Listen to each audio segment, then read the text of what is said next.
chake, kila mwanamke mmoja una chumba chake, na wanaume kila mmoja apate chumba chake. Ila kutokana na mazingira hapa kambini, wanawake tu wanalala sehemu yao na wanaume sehemu yao.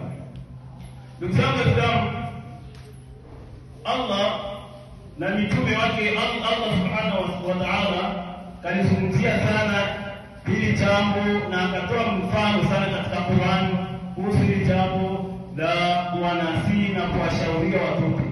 Kwa sababu ndugu zangu Waislamu, katika vitu ambavyo vinatuelekea mtoto kwa kuongoka ni ile kuikaa naye, unamnasihi, unamuonesha, unamfundisha umjue Allah subhanahu wa ta'ala. Kama Allah subhanahu wa ta'ala katoa mfano katika Qur'an pale aliposema katika sura Luqman, wa idh qala Luqman libnihi wa huwa ya'iduhu ya bunayya la tushrik billah. Wa idh qala Luqman libnihi, na Luqman alipomwambia mwanawe kwa kumpa mawaidha, ya bunayya, ewe mwanangu, la tushrik billah, usimshirikishe Allah subhanahu wa ta'ala, inna ash-shirka la dhulmun 'adhim, hakika ushirikina ni dhulma iliyokuwa kubwa.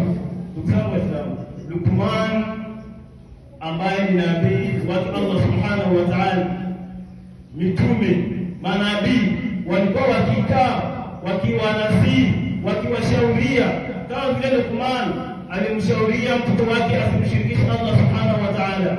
Nyewe wazazi ambao mko lini mshawahi kukaa na mtoto wako ukamshauria asali mara 5, ukamshauria asimshirikishe Allah subhanahu wa ta'ala?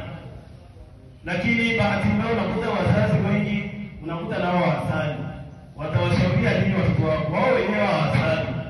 Hiyo inakuwa ni mtihani, lakini manistahada wajada ni kujitahidi wazazi wewe mnasali, kwa sababu haitawezekana wewe mshaurie mtoto wako ama unasihi asali mara 5 ama kumshirikisha Allah subhanahu wa ta'ala, japokuwa wewe mwenyewe usali.